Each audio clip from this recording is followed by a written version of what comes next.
제목은 하나님이 임재하시는 물된 동산 수림교회라는 제목으로 임직식에 좀 맞추어서 설교하고자 합니다. 팀 켈러의 인생 질문이라는 그런 책에 나오는 내용입니다. 우리는 성령님 안에서 우리에게 얼마나 엄청난 것이 주어졌는지를 잘 모르고 살 수가 있습니다. 내가 억만장자라고 한번 상상해 보십시오. 지갑에 지폐가 3장 있는데 택시를 타고 내릴 때 그 중에 하나로 요금을 지불했습니다. 그런데 나중에 지갑을 보니까 한 장밖에 없는 거예요. 분명히 2장이 있어야 되는데 한 장밖에 없는 거죠. 한 장을 택시 운전기사에게 한 장을 더 줬거나 아니면 내는 도중에 잊어버렸겠죠. 그럴 때 나는 어떻게 반응할 수 있을까요? 억울함을 표출하시겠습니까? 남은 하루를 화를 내면서 10,000원을 잊어버렸기 때문에 막 분노하면서 망치시겠습니까?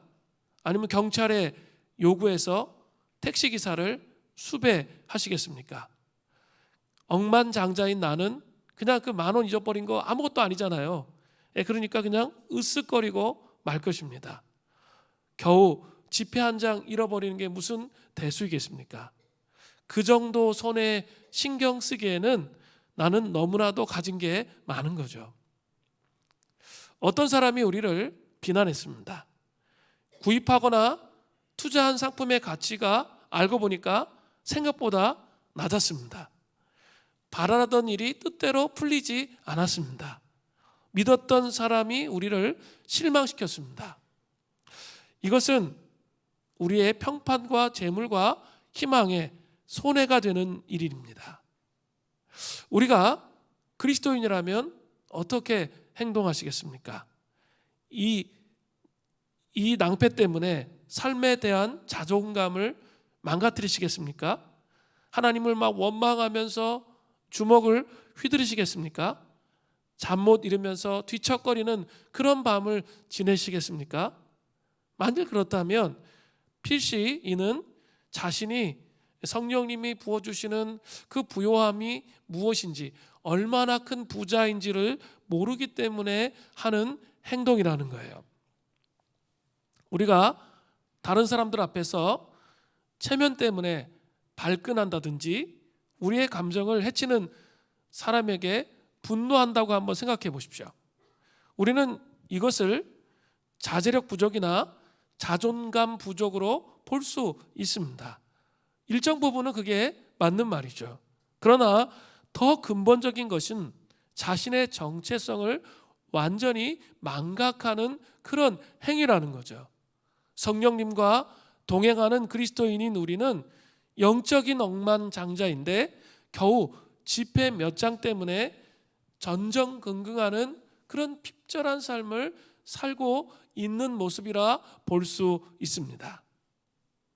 성령님의 풍성한 은혜를 개개인이 충만하게 누려가는 삶을 살아가려면 물된 동산 수림교회 공동체로 모일 때 그 모일 때마다 하나님의 그 풍성한 임재를 누려가야 개인적으로 누려갈 수 있다는 거죠. 우리의 삶 가운데 풍성한 임재는 이 공동체에 부어주시는 하나님의 풍성한 임재를 누려갈 때 그것이 확산되고 퍼지고 하나님과 동행할 수 있게 된다는 거죠. 특별히 오늘은 임직식이 있는 날입니다. 임직식 안에 하나님의 임재가 풍성하게 부어지는 은혜가 있기를 간절히 바랍니다. 그래서 위드 코로나 시대를 맞이하면서 하나님의 부흥으로 함께 나아가는 은혜가 있기를 바랍니다. 그렇다면 어떻게 물된 동산 수림교회 안에 하나님의 임재를 풍성하게 경험하게 할 수 있을까요? 이게 관건이죠. 우리의 삶에, 개인의 삶에 풍성한 하나님의 임재가 있기 위해서는 주일마다 함께 모여 예배드리는 우리에게 이 공간에 하나님의 임재가 풍성하게 있어야만 그것이 가능한데 어떻게 그 풍성한 임재를 경험할 수 있겠습니까?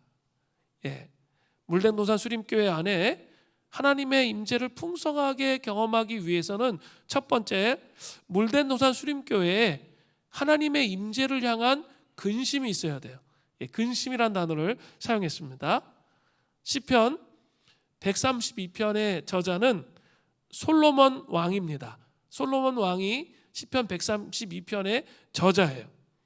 솔로몬 왕이 성전 건축 헌당시에서 작사했던 것 같아요. 그러니까 성전을 헌당하고 그때 지었던 시가 바로 이 시라는 것이죠. 시편 132편 1절은 이렇게 시작됩니다. 여호와여 다윗을 위하여 그의 모든 겸손을 기억하소서. 개역 개정에는 겸손이라고 되어 있는데 개역 성경에는 근심이라고 되어 있어요. 이게 좀 더 정확한 표현이라고 말할 수 있어요. 그의 근심을 기억해 달라고 솔로몬이 기도해요. 자신의 아버지 다윗의 근심을 기억해 달라고 하고 있습니다. 다윗은 무엇을 근심했을까요? 시편 132편 2절부터 5절에 나타나죠.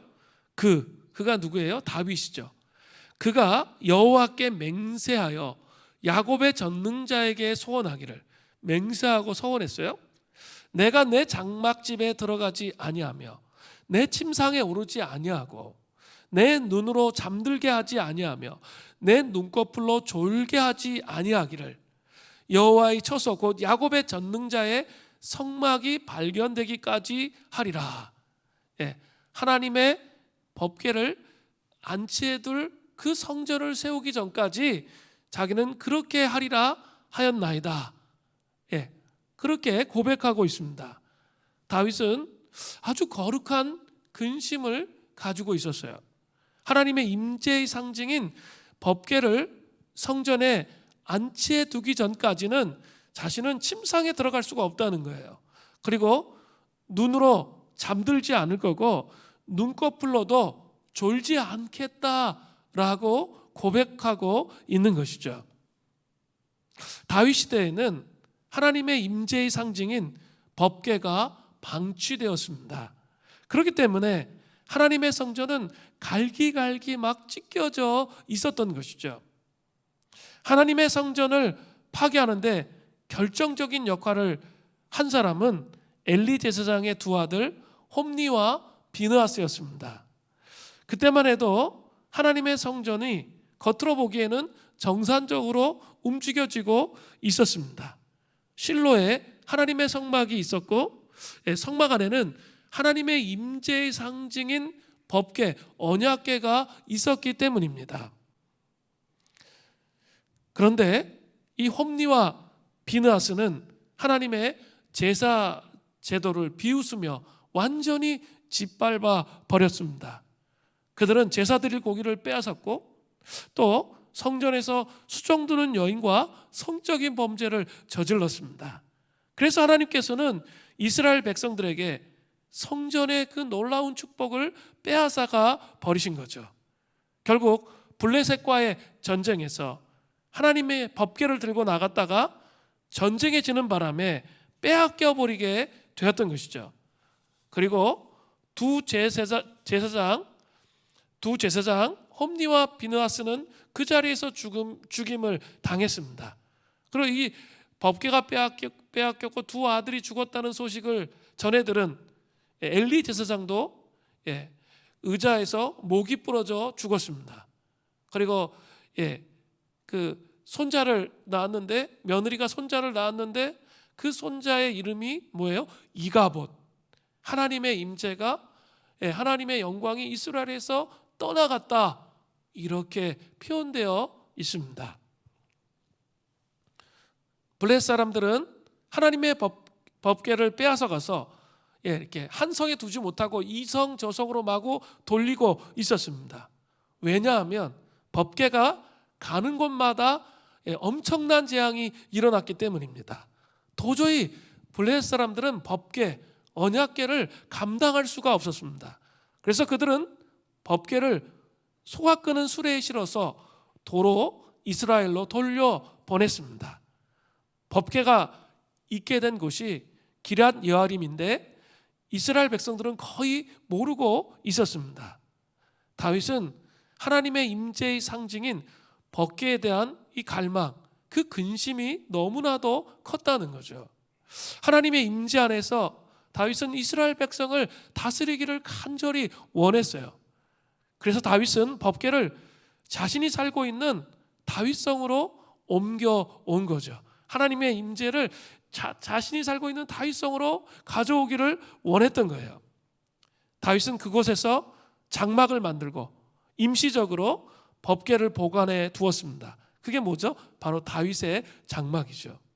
그래서 다윗은 이제 그 어떤 일보다 더 우선적으로 이제 장막에다가 법궤를 보관해 놓고 성전을 짓기를 간절히 원했습니다. 사무엘하 7장 2절에 보면 왕이 선지자 나단에게 이르되 볼지어다 나는 백향목 궁에 살거늘 하나님의 궤는 휘장 가운데 있도다. 그냥 장막 가운데 천막 가운데 있다는 거예요. 그게 말이나 되냐 이렇게 표현해요. 그러면서 근심하는 거죠. 잘 한번 좀 묵상해 보셔야 할 필요가 있어요.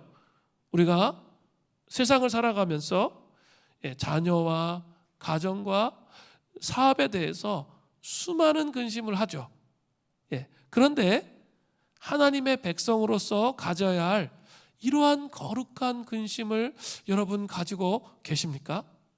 이것은 정말 쉬운 일이 아니에요. 그러나 다윗은 그런 거룩한 하나님의 임재를 통해서 이스라엘을 통치하고 싶은 강한 열망과 근심이 그 마음속에 있었다는 거죠. 하나님은 하나님의 백성들이 이러한 거룩한 근심을 회복하기를 원하세요. 이것이 물된 동산 수림교회가 가져야 할 하나님의 임재 회복을 향한 근심이에요. 오늘 장로 안수집사 권사 임직식이 진행됩니다. 그 임직을 한다는 것은 뭘 의미합니까?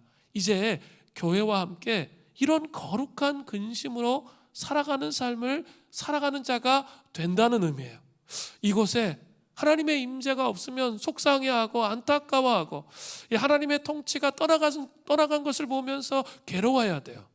그리고 그런 하나님의 임재가 다시 회복시켜 주시도록 하나님께 긍휼을 구하고 불쌍히 여겨달라고 고백해야 할 사람들이 누굴까요? 바로 재직들이라 말할 수 있는 거예요. 다윗의 근심이 우리의 근심이 돼야 돼요. 예배 시간에 그냥 와가지고 졸다가 집에 가시면 안 돼요. 속상해해야 돼요. 이곳에 하나님의 임재가 없어서 이게 졸리구나 이렇게 생각을 하셔야 돼요. 그리고 정말 안타까워하면서 답답해하면서 기도하고 씨름해야 되는 거죠. 사도 바울은 이렇게 고백해요. 고린도후서 11장 28절에 보면 이 외의 일은 고사하고 아직도 날마다 내 속에 눌리는 일이 있으니 곧 모든 교회를 위하여 염려하는 것이라. 바울도 근심을 해요. 그런데 날마다 교회를 위해서 눌린다는 거예요. 교회들이 자기가 개척했던 그 교회들이 다 굳건하게 세워져 있는지 아니면 또 믿음 안에서 또 서 있지 못하고 실족했는지 그게 늘 걱정인 거예요. 근심이고. 그래서 그게 눌린다는 거예요. 그런 삶을 하나님의 임재 안에서 다윗은 바로 이러한 삶을 살았다는 거예요. 하나님의 임재의 상징인 법궤 없는 예배를 드리면서 속상해하고 금식하며 회개하는 하나님의 사람들이 일어나기를 소원합니다. 예배에 하나님의 임재가 회복됨으로 이 땅에 능력으로 하나님 나라를 이루는 것을 보기를 진실로 갈망합니다. 이런 갈망과 소망이 있어야 돼요. 그냥 하나님 나라가 딱 나 혼자 열심히 일해서 이루어지는 게 아니에요. 그것은 내가 세운 나라죠. 하나님의 임재가 회복되어져서 하나님의 뜻 가운데 삶의 현실 가운데 그 일들을 해나가는 게 그곳에 하나님 나라가 임하는 거예요. 그것을 갈망해야 돼요. 그러나 아이러니하게 하나님께서는 성전 건축을 다윗에게 허락하지 않으셨어요. 그 이유가 무엇입니까? 역대하 22장 8절에 보면 여호와의 말씀이 내게 임하여 이르시되 너는 피를 심히 많이 흘렸고 크게 전쟁하였느니라. 내가 내 앞에서 땅에 피를 많이 흘렸은즉 내 이름을 위하여 성전을 건축하지 못하리라. 그러나 다윗의 아들 솔로몬이 다윗을 위하여 그의 모든 근심을 지금 어떻게 해요? 기억해 달라는 거예요. 성전을 건축하지 못했어요. 그런데도 그가 얼마나 하나님의 임재 때문에 근심하고 걱정하고 그렇게 했는지를 기억해 달라는 거죠. 정말 이 고백을 보면 하나님 임재의 회복을 향한 다윗의 이 갈망이, 이 근심이 정말 컸다라는 것을 알 수 있어요. 우리도 이러한 근심을 회복하시는 은혜가 있기를 바랍니다. 교회 공동체 전체가 이런 근심을 회복해야 돼요. 특별히 믿음이 어린 사람, 연약한 사람들, 그 사람들은 참 하나님을 보기가 어려워요. 혼자 말씀 보기도 안 되고, 그렇죠? 그 삶을 통해서 하나님 경험하기도 어려워요. 그런데 이 교회라는 공동체에서 예배 드릴 때 이 공동체 안에 풍성한 하나님의 임재가 있다면 그 사람들도 그 하나님의 임재 안에서 하나님을 경험하게 되는 거예요. 그래야 믿음이 생겨요. 하나님이 어떤 분이신지 경험해야 그들이 믿음이 생기는 거죠. 그들이 왜 그런 연약한 믿음으로 삶을 살아가겠어요? 하나님이 온 우주의 통치자이시다라는 것을 존재 중심으로 경험하지 못했기 때문에 그런 삶을 사는 거예요. 그렇기 때문에 우리가 예배를 드릴 때 그분의 그 거룩하신 임재 속에서 우리가 예배 드리기를 갈망하며 소망하며 주님 앞에 서야 되는 겁니다. 그것이 다윗의 근심이었습니다. 드디어 솔로몬은 다윗의 하나님의 임재를 향한 근심대로 회복된 이야기를 이제 하고 있어요. 이것은 물된 동산 수림교회의 하나님의 임재의 회복이라고 말할 수 있습니다. 시편 132편 6절을 보세요. 우리가 그게 뭐예요? 법궤죠. 에브라다에 있다함을 들었더니 나무 밭에서 찾았도다.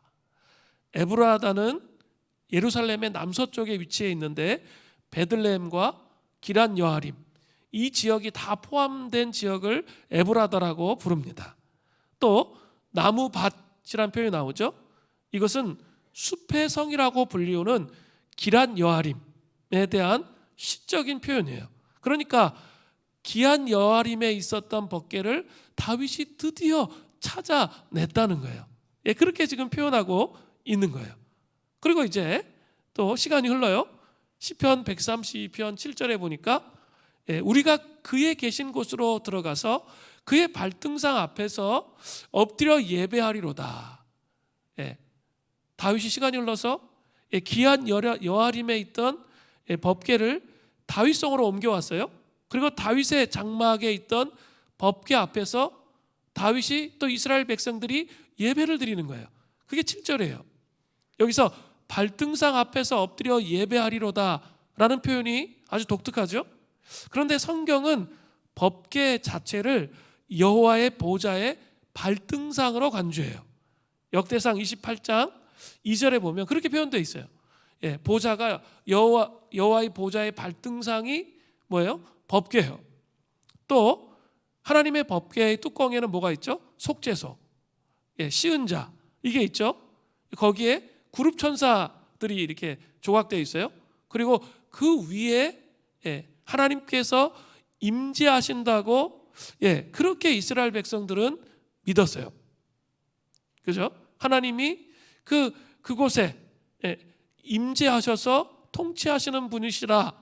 이것을 시편 99편 1절에 표현하고 있어요. 그러니까 다윗과 이스라엘 백성들이 하나님의 법궤 앞에서 하나님의 통치와 임재를 지금 경험하면서 하나님께 기쁨으로 예배드리고 있는 모습이 지금 본문의 내용인 거예요. 그게 바로 7절의 내용이라는 거예요.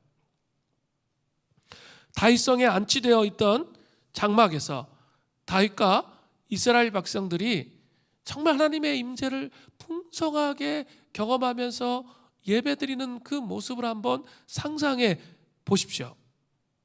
하나님의 법궤를 블레셋에서 빼앗기고 나서 하나님의 임재를 상실했던 이스라엘 백성들과 다윗이 하나님의 임재가 회복되어 하나님 앞에 예배드리는 그런 모습을 한번 상상해 보시라는 거예요. 감격 그 자체였을 것 같죠? 그들이 황폐되어졌던 언약궤 법궤를 빼앗기고 살았던 그 삶에서 다윗의 장막 앞에서 다윗과 이스라엘 백성들이 다시 하나님의 임재와 통치를 경험하면서 선포하면서 예배드리는 그 모습은 감격 그 자체였을 거예요. 이것이 얼마나 감격이 되었으면 다윗은 법궤 앞에 레위인들 중에서 노래를 쉬지 않고 찬양할 수 있도록 찬양대를 두었다는 거죠. 24시간 하나님을 찬양하도록 찬양대를 두었던 거예요. 이 하나님의 임재가 너무나 소중하기 때문에 24시간 하나님을 찬양하도록 찬양대를 두어서 하나님 앞에 높여 드렸던 것이죠. 자, 그런 임재에 대한 고백을 했어요. 자, 그러면 또 시편 132편 8절이에요. 시라는 것은 과거, 현재, 미래 이렇게 막 움직여 가잖아요. 그게 특징이잖아요. 자, 보세요. 여호와여 일어나사 주의 권능의 개와 함께 평안한 곳으로 들어가소서. 자, 이제 시간이 다시 흘러가요. 그래서 솔로몬 시대, 솔로몬 자신의 시대에 성전 봉헌 때로 다시 돌아오는 거예요. 그래서 고백하는 거예요. 그런데 성전 봉헌식에서 솔로몬은 시편 132편 8절과는 다른 고백을 먼저 해요. 자, 열왕기상 8장 27절에 이런 말씀이 나오거든요. 하나님이 참으로 땅에 거하시리이까 하늘과 하늘들의 하늘이라도 주를 용납하지 못하겠거든 하물며 내가 건축한 이 성전의 성전이오리이까. 이런 고백을 먼저 해요. 온 우주 만물의 창조자이신 하나님이 자신이 만든 그 성전에 거하시는 것은 합당하지 못한다. 이 고백을 먼저 하는 거예요. 그게 당연하죠, 그죠? 하나님이 그 성전에 거하실 이유가 뭐가 있겠어요? 하나님 어디든지 거하시잖아요. 어디든지 거하시고 어디든지 임재에 계신데 스스로를 제한해서 그 성전 안에 갇힐 필요가 없는 거죠. 그 고백을 하는 거예요. 당연하잖아요. 그러나 솔로몬은 시편 132편 13, 14절에 이 8절의 근거가 되는 고백을 하는 거예요. 그러니까 주의 권능의 개와 함께 평안한 곳으로 들어가소서. 지금 이곳에 오시라는 고백을 하는 근거를 설명하는 거예요. 여호와께서 시온을 택하시고 법궤를 안치했던 시온산, 성전산, 시온을 택하시고 자기 거처를 삼고자 하여 이르시기를 이는 내가 영원히 쉴 곳이라 내가 여기 거주할 것은 이를 원하였음이로다. 하나님께서 시온 성전을 택하신 것, 또 거처를 삼고자 하셨던 것, 그것은 하나님께서 원하셨기 때문에 그렇다는 거예요. 자신이 지은 성전에 그래서 주의 권능의 개와 함께 평안한 곳으로 들어가소서라고 고백하는 거예요. 주님이 원하신 대로 그렇게 들어가 임재해 달라는 거죠. 주님의 임재로 충만한 성전이 될 것을 갈망하고 있는 거예요. 주님의 임재로 충만하게 회복되었기 때문에 제사장의 의로 옷 입고 성도들이 즐거이 거예요. 자, 보세요. 시편 132편 9절에 그게 나오는 거예요. 주의 제사장들은 의를 옷 입고, 하나님의 의겠죠. 그래서 이제 제사장들이 대언자의 역할을 하는 거겠죠. 의로 옷 입고 주의 성도들은 즐거이 외칠지어다. 자, 이제 우리가 이 말씀을 통해서 우리가 좀 생각해 봐야 될 것들이 있어요. 기한 여아림에서 법궤를 찾아서 다시 다윗성 장막에 안치해서 그 장막에서 하나님의 임재를 회복했던 것과 이 솔로몬 시대에 하나님의 성전을 봉헌하면서 성전에서 하나님의 임재로 충만해진 것을 동시적으로 묘사하고 있죠. 이게 중요해요. 두 번의 충만한 임재가 있었다는 거예요. 하나님의 풍성한 임재의 회복이 그렇기 때문에 한 시대로 끝나지 않는다는 거예요. 한 시대로 끝나는 것이 아니라 다윗 시대에서 솔로몬 시대로 이어지고 있다는 거죠. 이런 하나님의 임재의 회복이 우리에게 있기를 소원합니다.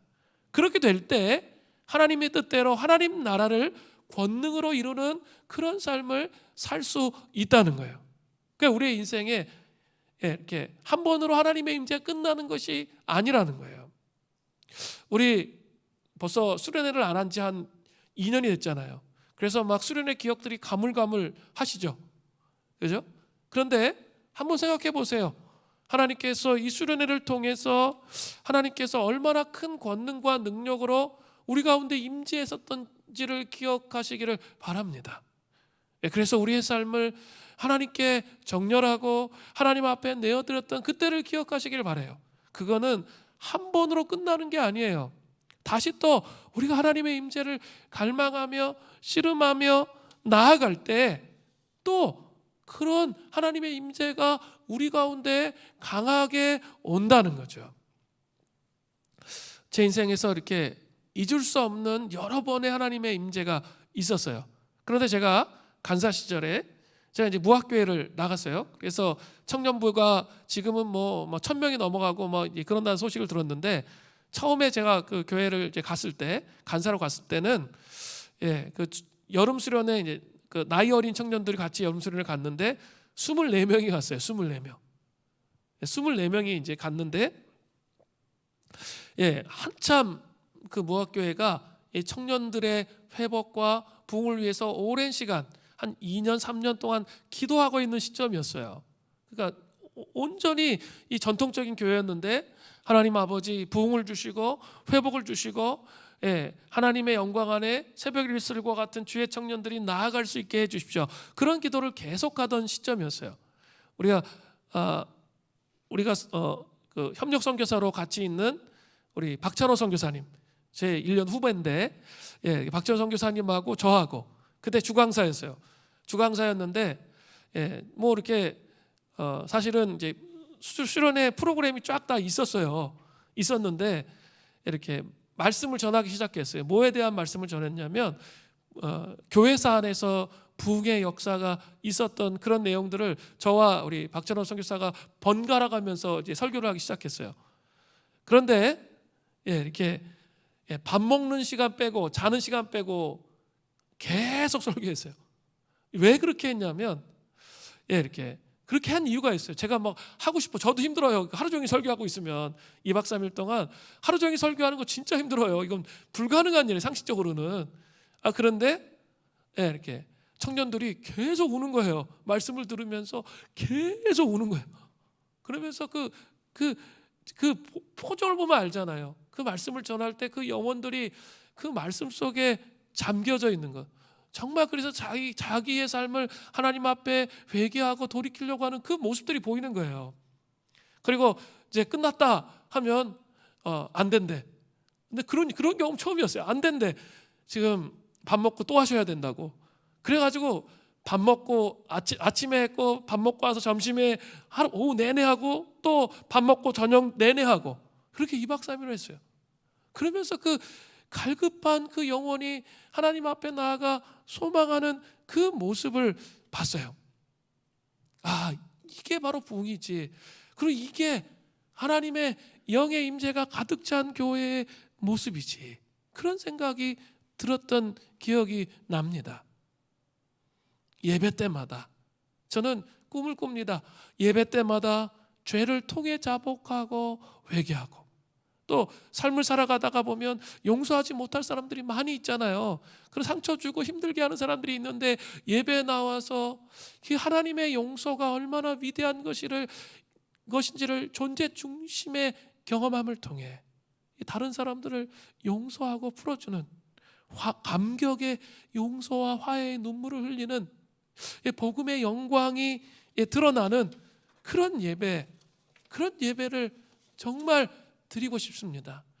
인간적인 모습이 아니라 하나님의 통치가 이 말씀을 통해 우리 영혼을 완전히 휘감는 그런 예배를 정말 드려보고 싶습니다.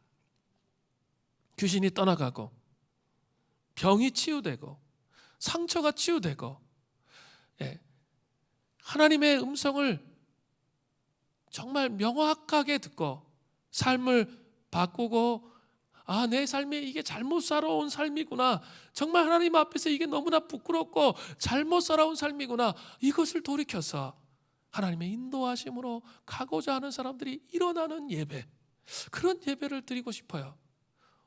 위드 코로나 시대에 뚜껑을 열어보니까 다른 교회 다 마찬가지일 텐데 우리의 신앙의 수준이 한참 낮아졌어요. 전체적으로 집에서 온라인으로 예배드리면서 너무 우리의 그 신앙의 수준이 너무나 바닥인 그런 상태 가운데 있어요. 이때 정말 필요한 게 뭘까요? 다른 게 필요하지 않아요. 공동체적으로 그런 하나님의 임재가 가득 채워져서, 하나님 눈에 보이지 않잖아요. 그런데 이 예배를 드릴 때 그 마음의 그 움직임을 통해 또 하나님의 놀라운 기적과 역사가 일어남을 통해 그들이 영향을 받는 거예요. 하향평준에 된 사람들이 이 삶이 정말 잘못된 거구나, 내가 돈의 노예가 되고 그냥 하나님 없이 세상의 가치와 기준으로 살아가는 이 삶이 정말 왜곡된 것이구나, 이거를 알아야 돼요. 우리가 강압적으로 얘기한다고 해서 알 수 있는 게 아니에요. 성령께서 오셔서 그 예배 가운데 임재하셔야만, 그 하나님의 임재가 있어야만 그것이 가능해져요. 저는 이 임재를 사모하는 거예요. 그 임재가 있어야지, 그 임재가 있어야 우리의 삶 속에 정말 하나님을 두려워할 줄 알게 돼요. 사람들이 왜 하나님을 두려워하지 않습니까? 하나님 보여지지 않으니까. 하나님의 임재가 어떤 것인지 모르기 때문에 그런 거예요. 그리스도인조차도 그렇게 살아가요. 근데 하나님이 우리를 찾아오시면 그분이 온 우주의 통치자이시고 주인이심을 경험하게 되면 우리의 삶의 체질과 태도가 그렇게 하나님 만만하게 여기며 살아가지 않을 거예요. 변화와 회복이 일어날 거예요. 그게 뭡니까? 그게 바로 하나님의 임재예요. 이 회복이 우리 공동체 안에 있기를 간절히 바라고 원합니다. 자, 물대노원 수림교회에 하나님의 임재로 누릴 수 있는, 하나님 임재의 회복으로 누릴 수 있는 복이 있어요. 정말 하나님의 임재가 이 공동체 안에 그렇게 가득 채워지면 4가지 복이 임한다고 솔로몬은 말하고 있는 거예요. 첫 번째는 기도의 능력을 경험하게 돼요. 시편 132편 10절부터 12절을 보세요. 주의 종 다윗을 위하여 주의 기름 부음 받은 자의 얼굴을 외면하지 마옵소서. 여호와께서 다윗에게 성실히 맹세하셨으니 변하지 아니하실지라. 이르시기를 내 몸의 소생을 내 왕위에 둘지라. 내 자손이 내 언약과 그들에게 교훈하는 내 증거를 지킬진대 그들의 후손도 영원히 내 왕위에 앉으리라 하셨도다. 하나님은 다윗에게 성실히 맹세하셨기 때문에 하나님께서 언약하신 것을 결코 변하게 하시지 않으세요. 이게 중요해요. 하나님 약속하신 것은 결코 변하지 않아요. 사무엘하 7장 11절부터 16절을 보면 나단 선지자를 통해서 다윗과 다윗의 후손들에게 약속하신 것이 있습니다. 다윗의 왕권이 영원히 계속되겠다는 약속이에요. 그 약속은 메시아 왕국을 이루실 예수 그리스도를 통해서 온전히 신약 시대를 거쳐 영원히 계속되는 그런 언약이에요. 하나님이 주의 종 다윗, 즉 주의 기름 부음 받은 자의 얼굴을 결코 외면하시지 않으세요. 이게 중요해요. 하나님께서는 기름 부은 자에게 약속하신 것은 기름 부음 받은 자가 정당하게 기도하면 무엇이든지 들어주시겠다는 의미예요. 여러분, 신약시대에 성령을 받은 우리들도 바른 동기로 기도하는 것은 하나님께서 무엇이든지 다 들어주시겠다는 거예요. 탐욕과 욕심으로 기도하는 것이 아니라 정말 바른 동기로 성령님을 의지해서 기도하기 시작하면 기름 부음을 받은 자들, 그들에게 약속하신 그 무엇이든지 하나님께서 들으시겠다는 거예요. 그리고 우리의 싸움이 바른 영적 싸움이라면 다 이기게 하신다는 거예요. 우리 삶이 영적 싸움들이 많죠. 그래서 어둠으로부터 공격을 많이 받아요. 그래서 때로는 막 지치고 힘들어요. 그리고 이렇게 하다 끝나나 보다 뭐 이런 생각이 가끔 들 때가 있어요. 그런데도 그것으로 끝나지 않는다는 거예요. 반드시 성령님의 인도하심으로 그 기름 부으심으로 세워진 그런 사람들에게는 반드시 영적 싸움에 반드시 승리를 이기게 하심을 경험하게 하신다는 거예요. 이게 약속이에요. 하나님의 약속. 물된 동산 수림교회에 하나님의 임재 회복을 통해서 누릴 수 있는 복 첫 번째는 기도의 능력을 경험하게 되는 거예요. 물된 동산 수림교회가 지난 13년 동안 살펴보면 공동체적으로 간절히 함께 기도하면 거의 대부분 다 기도 응답을 받았어요. 제가 생각해 보니까 이 말씀을 준비하면서 생각해 보니까 정말 누가 아파 그러면 우리가 전심으로 그 사람을 위해서 기도하면 하나님께서 다 그 기도에 응답해 주셨다라는 생각이 제 머릿속에 이렇게 스쳐 지나가더라고요. 아, 그랬지. 하나님께서 정말 약속하신 대로. 그러니까 아프면 잽싸게 중보기도 방에다 잽싸게 올리더라고. 다 요새는 야가져가지고 빨리빨리 올리더라고 이렇게. 그렇게 됐어요. 하나님이 그만큼 공동체 임재 안에서 기도 응답이 많았어요. 그런데 저는 앞으로 이런 기도의 응답이 훨씬 더 많아지기를 소원합니다. 아픈 자를 위해 기도하고 상심한 자, 고통당하는 자를 위해 기도할 때 하나님께서 더 풍성하게 기도의 능력으로 역사하실 것을 여러분 믿으세요. 왜냐하면 그러기 위해서는 하나님의 임재가 공동체 안에 어때야 돼요? 풍성해야 돼요. 하나님의 임재가 풍성하게 있을 때 반드시 이런 놀라운 기도의 능력이 더 풍성하게 우리 가운데 온다는 거예요. 제가 금요심야 기도회 때 초대교회 절기 지금 계속 얘기하고 있어요. 오늘부터 사실은 성육신 금식 절기예요. 성육신 금식 절기. 이것은 대림절, 대강절. 대강절은 성탄절 앞두고 4주 앞에서부터 시작되거든요. 초 하나 켜고 초 2개, 초 3개, 초 4개 이렇게 켜가는 절기거든요. 그러면서 예수님께서 인간의 몸을 입고 온 성육신하신 그 예수님을 깊이 묵상하는 절기예요. 특별히 이 복음서를 깊이 묵상하는. 그래서 예수님이 몸을 입고 이 땅에 오셔서 도대체 어떤 일을 승천하실 때까지 어떤 일을 하셨는지 인간의 몸을 입고 오신 예수님, 완전한 신이시고 완전한 인간이신, 특별히 예수님의 인성의 영역과 관련돼서 깊이 묵상하는 그런 절기가 바로 이 절기예요. 그런 초대교회는 이 절기를 이렇게 6주 동안 지켰어요. 우리는 다음 주에 추수감사절은 있는데 그건 청교도 시대에 지켰던 거고, 초대교회 때 절기는 사실은 6주 동안 계속 되었습니다. 6주 동안 금식하면서 보내는 절기예요. 그런데 우리 좀 잘 생각해 보면 우리는 임직식 한다고 다 공동체로 금식했잖아요. 그죠? 그런데 또 금식할 수는 없잖아요. 근데 이렇게 이야기하다가 아주 좋은 통찰을 얻었어요. 그리고 또 초대교회 금식의 정신 자체가 금식하는 것 자체에 머물러 있는 게 아니에요. 그죠? 40일 동안 그냥 아침 굶으면 굶지 뭐. 그리고 그냥 내 맘대로 살아. 그거 아무 의미가 없는 거예요. 금식의 정말 중요한 의미는 내가 정말 소중하다고 생각하는 것을 스스로 제한하는 거예요. 소중하다고 생각하는 것을 스스로 제한하는 게 금식이에요. 그게 가장 금식의 원래 중요한, 초대교회 영성을 할 때 초대교회 금식의 가장 중요한 원리예요.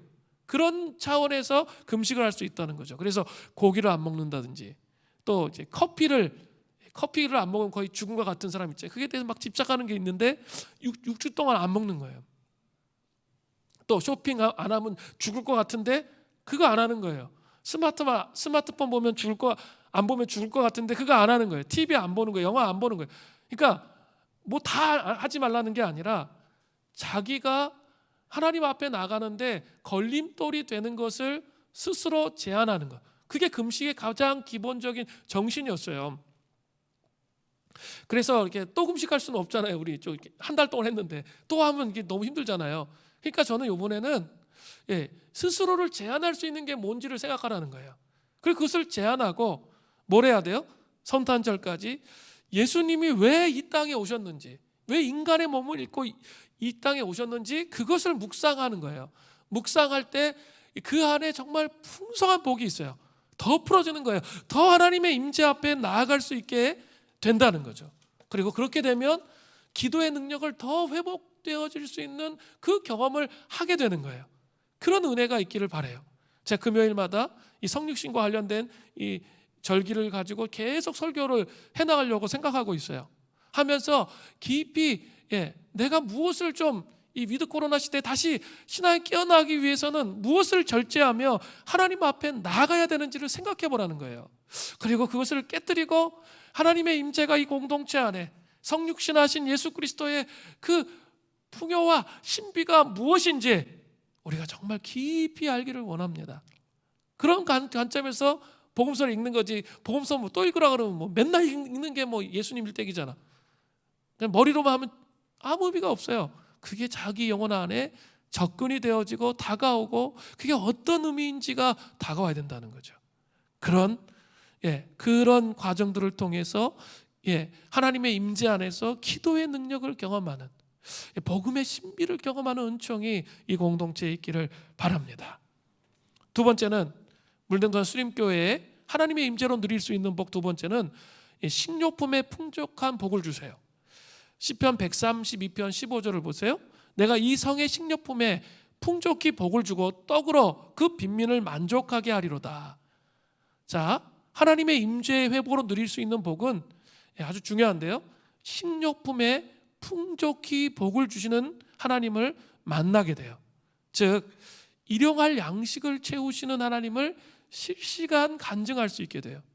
신앙생활하면서 이 재정에 매여 있어서 이 재정의 주인이 하나님이신지 제대로 파악하지 못했다면, 그것이 존재 중심에 경험되어지지 못했다면 아직 그리스도인으로서의 삶이 어떤 것인지 모르는 거예요. 주님은 재정뿐만 아니라 모든 영역에서 주님은 주인이세요. 그죠? 온 우주의 창조자이시고 주인이세요. 그렇기 때문에 하나님의 임재가 다가올 때 하나님에 대한 커다란 깨달음이 오잖아요. 그러면 그분이 주인이심에 대해서 깊이 인정하게 되는 거죠. 그리고 인정이 마음속에 되면 어떻게 해요? 하나님께서 그 기름 부으심을 허락해 주시는 거예요. 그러니까 먹고 사는 문제 걱정할 필요가 없어요. 하나님께서 이끄시는 대로 가면 돼요. 내가 집착하는 대로 하는 게 아니라 하나님께서 이끄시는 대로 가면 하나님께서 먹고 살 수 있도록 해주세요. 이게 성경에서 말하는 메시지란 말이에요. 근데 자꾸 우리는 문제는 불안하니까 자기가 다 붙잡고 있거든. 그리고 이거 믿음으로 모험하지를 못해요. 내려놓지를 못하는 거죠. 그래서 그런 거예요. 자기가 다 집착하고 내려놓지를 못하니까 하나님께서 이끄시는 것을 경험하지 못하는 거예요. 그러니까 생각이 복잡하죠. 그래서 하나님을 때문에 근심하는 게 아니라 돈 때문에 근심하는 거죠. 이렇게 가는 거죠. 삶에 대해서 근심하고 그렇게 가는 거죠. 그게 아니라 하나님의 임재 안에서 하나님께서 원하시는 것이 무엇인지를 따라 살아가면 그 기름 부으심대로 살아갈 수 있다는 거죠. 또 잘 생각해 보세요. 일용할 양식을 주셨는데 그 양식으로 자기만 먹으란 얘기가 아니에요. 이게 성경적 원리예요. 일용할 양식이 있는데 그 일용할 양식, 지금 나 먹지 않으면 굶어 죽을 것 같아. 그런데도 그 일용할 양식을 자기가 먹는 것으로 끝내는 게 아니라 그것을 흘려보내야 돼요. 그러면 어떻게 될까요? 하나님께서 더 기름 부어주시고 채우시는 거예요. 아니 이 사람이 정말 신실한 청지기인지 아닌지, 정말 하나님이 주인이신지 아닌지 그걸 어떻게 알 수 있어요? 일용할 양식을 줘보면 알아요. 그 작은 걸 줘보면 그 사람이 어떻게 행동하는지 보면 알아요. 그거에 대해서 막 집착하고 자기에게 매달려 있으면 사업의 기름 부으심, 직장생활의 기름 부으심으로 갈 수 있을까요? 없을까요? 없어요. 절대 없습니다. 들어왔을 때 이게 하나님의 재물이고 하나님께서 재정의 기름 부으심을 주셨을 때 그것을 있죠. 정말 힘들지만 흘려보내 보는 거예요. 그러면 하나님께서 더 채우시는 게 경험돼요. 이게 신앙적인 생활의 원리예요. 어려운 사람들에게, 힘들고 어려운 사람들에게 흘려보내는 거죠. 아, 하나님이 이렇게 일용할 양식을 채우시는구나. 흘려보내야지.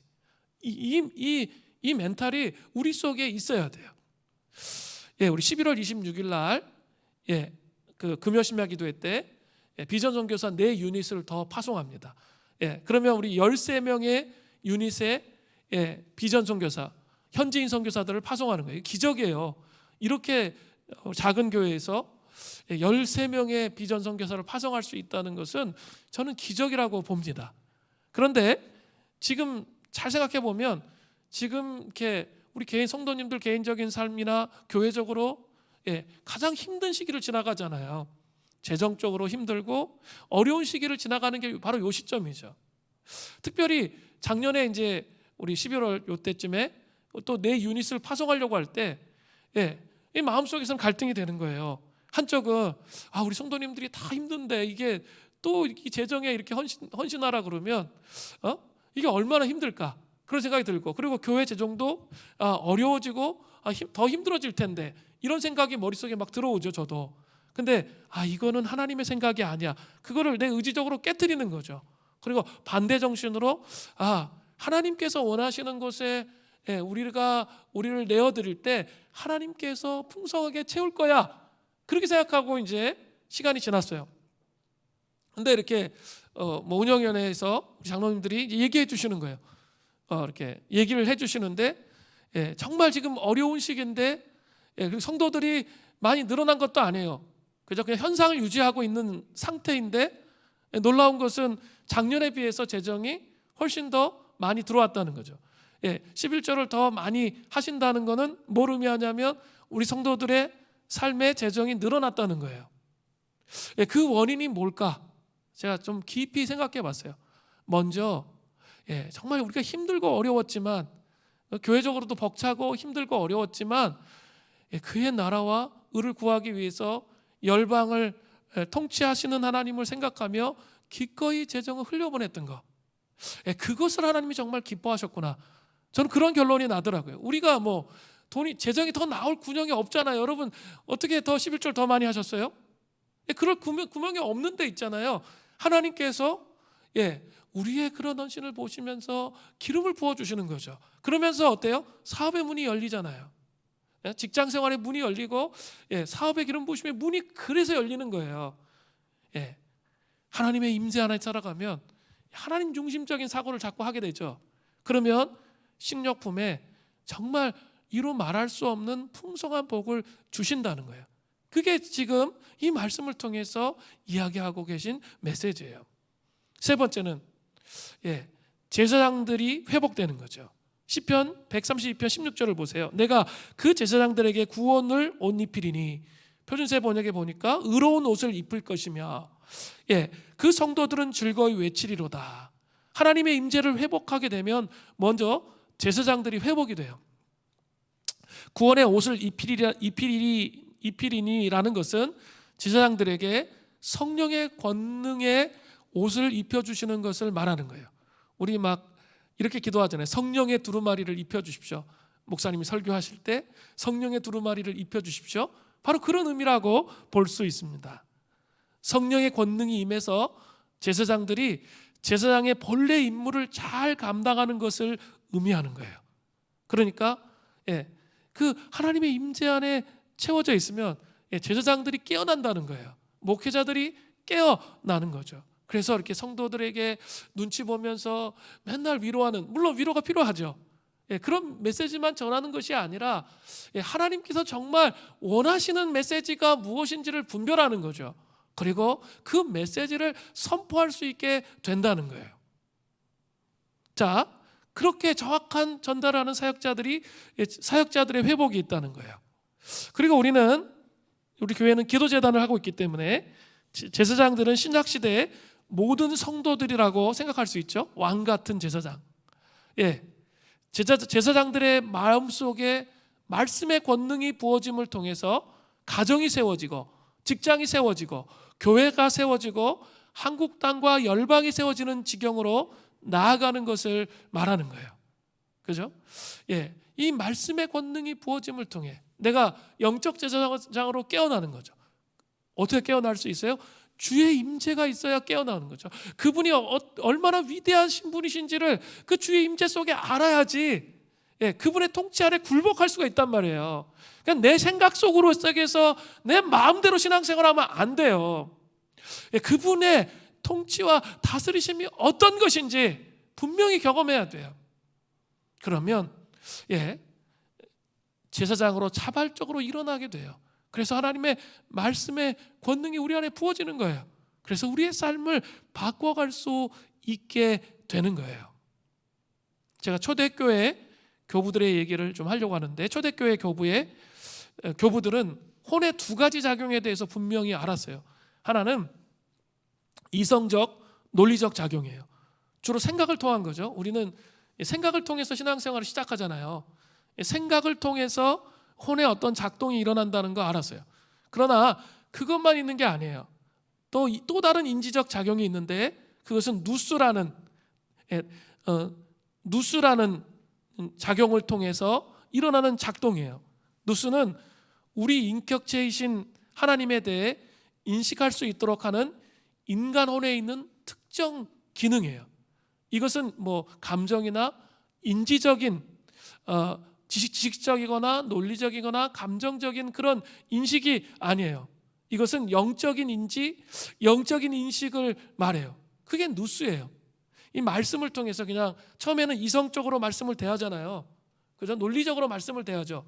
그런데 어느 지점에 가면 이 말씀 속에서 하나님께서 내 영혼 속에 찾아오시는 그 하나님에 대해서 영적으로 인지되고 깨달아지면서 세워지는 그런 지점이 온다는 거예요. 만약에 말씀을 읽었는데 계속 지식과 이성적 논리로만 말씀이 있다면 문제가 심각한 거예요. 분명히 그렇게 말씀을 읽어야지 말씀의 내용을 파악할 수 있기 때문에 그렇게 읽겠죠. 그렇게 읽다가 보다 보면 점점 어떻게 돼요? 하나님께서 내 눈을, 영적인 눈을 뜨게 하셔서 하나님께서 원하시는 것이 무엇인지를 보게 하신다는 거예요. 이렇게 되기 위해서는 뭐예요? 공동체 안에 하나님의 임재가 가득 채워져 있어야 개인의 삶에 그런 임재가 채워지고 하나님의 뜻을 파악하는 거예요. 그것은 논리가 아니에요. 그것은 감정이 아니에요. 어떻게 표현할 수 없어요. 어떻게 표현이 안 되는데, 논리도 아니고 감정도 아니에요. 그런데 마음속에 논리적이고 체계적이고 감정적인 그것을 뛰어넘는 그 무엇이 우리의 마음을 작동하고 이끌어요. 잘 생각해 보세요. 하나님 뜻을 여러분이 정말 경험할 때 어떻게 경험하나? 이렇게 경험해요. 감정적인 게 아니고요, 논리적인 게 아니에요. 이 누스의 작용을 통해 하나님 우리에게 말씀하시는 거예요. 말씀을 통해 그게 이렇게 마음속에 확 새겨져요. 그런 하나님의 뜻을 여러분 경험하셔야 돼요. 그래야지 삶을, 세상에 나가서 삶을 바꾸는 하나님의 사람이 될 수 있어요. 그리고 주님이 멈춰라 하면 멈출 수 있게 되는 거예요. 그렇지 않으면 자기 생각으로만 다 살아. 그럼 도대체 멈추지를 못하는 거예요. 멈춰질 수가 없어요. 그렇게 살면 안 돼요. 제사장의 회복의 삶이 여러분의 삶에 있어야 된다는 거죠. 그런 은혜가 있기를 바랍니다. 네 번째는 원수에게는 수치로 옷 입히고 우리에게는 왕관이 빛나는 삶이 기다립니다. 시편 132편 17절을 보세요.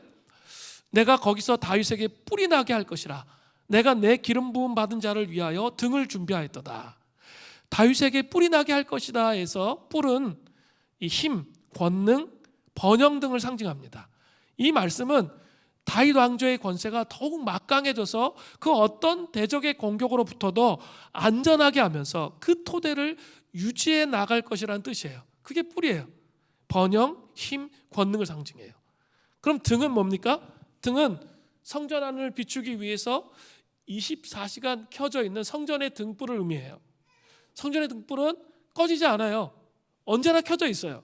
이것은 다윗 왕조가 계속 유지될 것을 말씀하시는 거예요. 그러면서 결정적으로 시편 기자 솔로몬은 하나님의 임재의 회복으로 누릴 수 있는 복을 말해요. 하나님의 다윗 왕조는 영원히 계속될 거라는 거예요. 하나님의 통치하신 하나님의 백성들은 영원히 하나님이 이끄실 거라는 거예요. 그러면서 시편 132편 18절을 마지막으로 말하는 거예요. 내가 그의 원수에게는 수치로 옷 입히고 그에게는 왕관이 빛나게 하리라 하셨도다. 뭡니까? 때로는 하나님의 백성들이 뒤로 물러가는 것 같고 힘들고 어려운 그런 여정을 가지만 반드시 하나님의 백성들 앞에서 원수들에게 원수들을 수치로 갚아주시는, 우리를 수치스럽게 했던 그 원수들에게 반드시 수치로 갚아주시는 하나님에 대해서 말하고 있어요. 그리고 우리에게는 왕관이 빛나게 되는 그런 날이 반드시 온다는 거예요. 그냥 낙심해가지고 그냥 정신 못 차려가지고 그냥 계속 그 상태 가운데 호적거리며 살면 못 봐요. 그러나 정말 주님을 바라보면서 의지하면서 신실하게 이 누수의 작용을 통해서 하나님의 뜻을 분별하며 그 길을 걸어가기 시작하면 반드시 이것을 보게 될 거예요. 신앙생활하면서 이것을 경험하지 못하면 안 돼요. 반드시 하나님이 승리를 주시는 것, 왕관이 빛나게 하시는 것을 경험해야, 우리를 높여주시는 것을 경험해야 돼요. 원수에게 수치로 옷 입히시는 것을 경험해야 돼요. 근데 그 하나님의 임재가 있어야 그것을 버텨내고 인내할 수 있는 그런 삶을 살아갈 수 있다는 거예요. 그만큼 그 하나님의 임재는 중요한 거예요. 우리 임직식을 앞두고 저는 정말 그 어떤 것보다도 오늘 그 임직 시간에 이 하나님의 임재하셔서 이 물냉동산 수림교회와 함께 하신다는 증거를 보여주시고 나타내 주시기를 간절히 바랍니다. 함께 기도하겠습니다. 우리 함께 하늘의